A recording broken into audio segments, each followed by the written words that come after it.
Okay, hey everybody, it's your girl Mimi, and I'm back at it again with a new set of offerings for my peoples. The first offering that I give to you is the Netflix original live adaptation of Bleach. Live actions in general are never looked upon kindly, and Netflix ones have got to be some of the worst.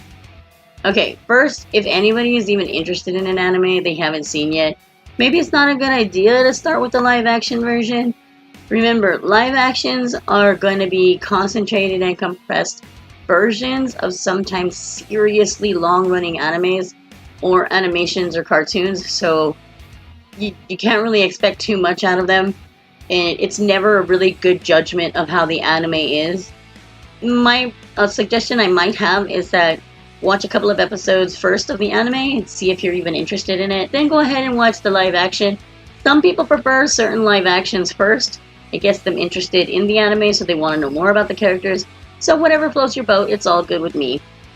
Bleach live action is so far the most evolved of the Netflix live actions. I have to say, it's actually a well-rounded movie. First of all, the story has a beginning, a conflict, and a conclusion. It's a story that can be told without the need for more explanation.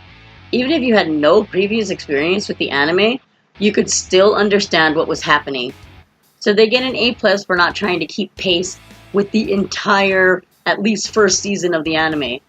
Second, the CG was okay. It was used primarily on just hollows and some of the final scenes between Renji and Ichigo, but it wasn't as heavy as with, let's say, Full Metal Alchemist.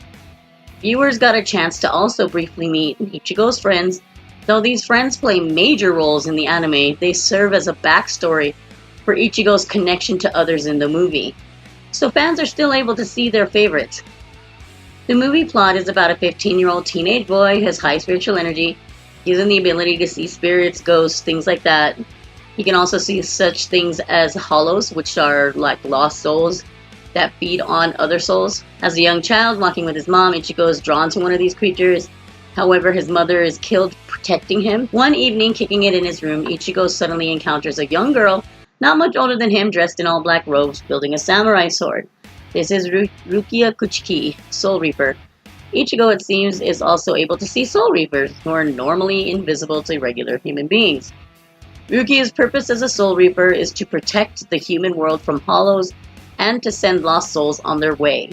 She comes from a place called the Soul Society, which is where she usually sends lost souls. Rukia is on the hunt for hollows, and one soon attacks Ichigo's family, taking his little sister. Rukia frees Ichigo's sister, however the hollow is still on the attack, and Rukia suffers severe injuries. She needs Ichigo's help since he is the only one who can see the hollow to defeat the monster. Rukia will give some of her Soul Reaper powers to Ichigo and he can finish off the hollow. Ichigo agrees so he can protect his family. However, because of Ichigo's high spiritual energy, he sucks all of Rukia's energy out of her, leaving her powerless. Ichigo then uses his newfound power and abilities to make quick work of the hollow. Rukia, having no power left, cannot return home. She has to stay in the human world temporarily until Ichigo builds up enough energy to return power to Rukia. Rukia, however, has committed a very serious crime in her world. A Soul Reaper never gives their power to a human. If this happens, the human must be killed and the offender taken to Soul Society for judgment. If the Reaper refuses to kill the human, then they're both put to death. So since Rukia cannot return to Soul Society for the time being, she has to blend in and somehow still fulfill her duties as a Soul Reaper. So she attends high school with Ichigo and sleeps in his closet. Ichigo is now a substitute Soul Reaper in Rukia's place. Cue the training montage of Ichigo learning agility and sword fighting.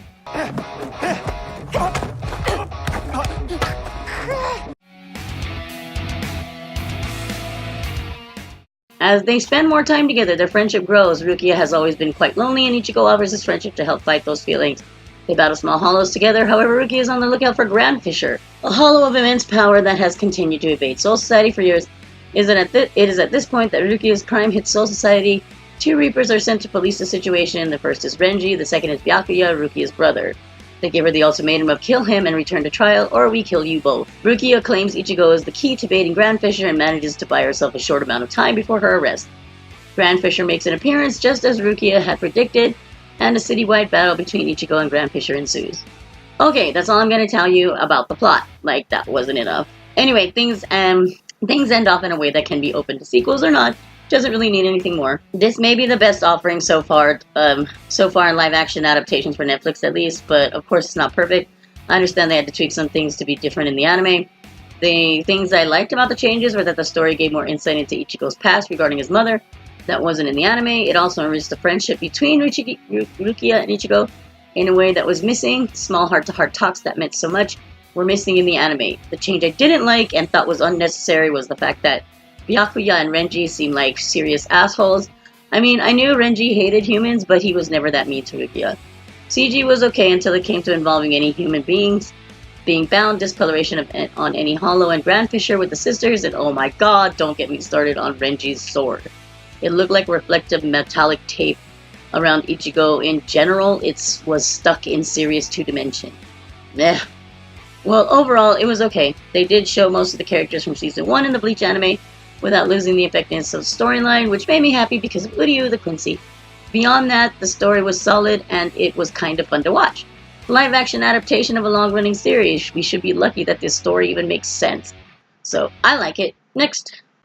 Alright, and the second offering that I have to give you is the Chinese drama called Rise of the Phoenixes. Rise of the Phoenixes has so far been a delight. I'm on my way into episode 3, and so far my interest is in the characters seems to just be growing. It's a Chinese quote-unquote historical drama, though I don't know if these events actually took place. Their costumes and setting obviously take place during a long time ago in the past. The beauty of the clothes and setting always have been a trap for me. So I really try to stay away from these kinds of dramas because I can get easily lost in them. They're my weakness. However, my choice to try this one out seems to be paying off. There's a dynamic between the two main characters. On one hand, we have the Prince of Chu, or Ninyin. He's considered within the palace to be a bit odd and strange. The prince is only interested in one thing. This is silks and brocades. He only wants to design the finest robes and clothing. His primary focus is to find the best weavers in the empire. However, this dream to create beautiful silks is considered unbecoming of a prince, and many consider him a laughingstock. He is emotional and soft-spoken and is weak to beauty in patterns and fabrics. He is considered slightly feminine, which rubs many of the court advisors in a very wrong way. On the other hand, we have the Princess Betrothed. She's a princess of a neutral clan caught between a power struggle. Chi-Wei is not your typical Chinese beauty.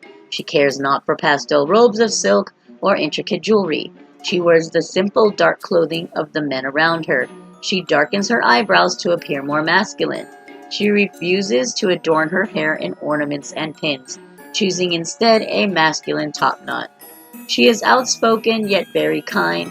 She desires only the freedom any man is welcomed to. Therefore, of course, she is against the marriage. This is the dynamic I'm totally intrigued in. I have no idea if they will remain true to the historical accuracy of the time regarding gender roles.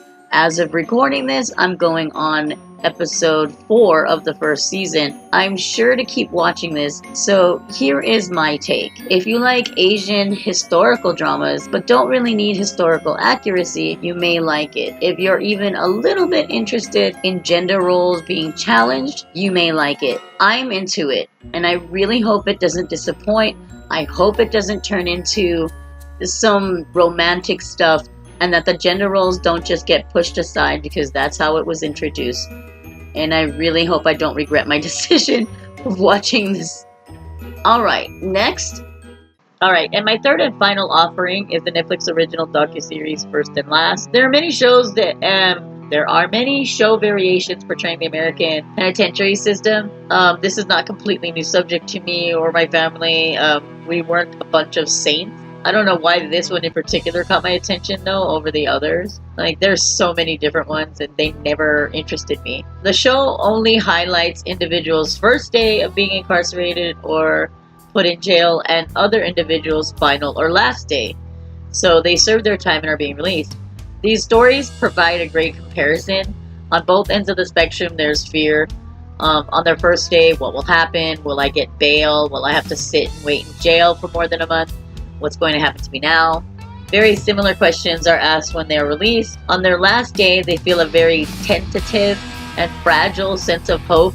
They can start over, yet they feel the fear of temptation and being quote-unquote too free. The security that a jail offers inmates sometimes is better than what the inmates experience out on the street or with family and friends. They ask themselves, what do I do now? How will I get a job? How do I take care of myself without getting in trouble again? As I wrote those last few lines, I realized why I was interested in this one over other jail documentaries. These are just flashes and set in a person's life. This is not their whole story. We don't need to follow inmates day after day to realize they are human and everyone has a story to tell. These polarizing moments in one's life will either make or break an individual, especially for first-time offenders.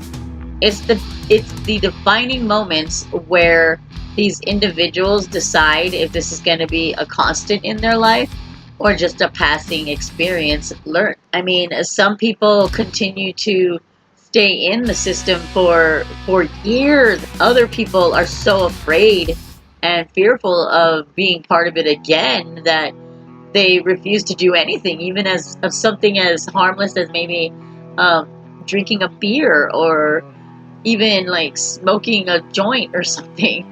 But they stay away from anything that could possibly lead them to any trouble. So it just totally depends on the individual. So far, I am intrigued by the different comparisons. Episode 1 caught my attention right away since it involved a youth, a first-time offender, forced to take the fall for the others arrested with him. It was fascinating. So at the moment, I am on episode 3, and I'm still just as interested as I was in episode 1. To me, that's a positive first impression. If documentaries involving prison systems interest you, but you don't want to commit to focusing on just the same set of individuals episode after episode, then you might want to try this one out. Okay, that's it for this week. Recap of the shows mentioned are Bleach Live Action adaptation, The Rise of the Phoenixes, the Chinese drama, and the Docuseries First and Last. If you like this video, please diddle that like button, fist the subscribe button if you haven't already, and comment your thoughts down below. You guys are all so fantastic and wonderful. Look in the mirror, tell yourself you're beautiful, because you are. Live it, love it, be it. You're golden, baby. See you next time.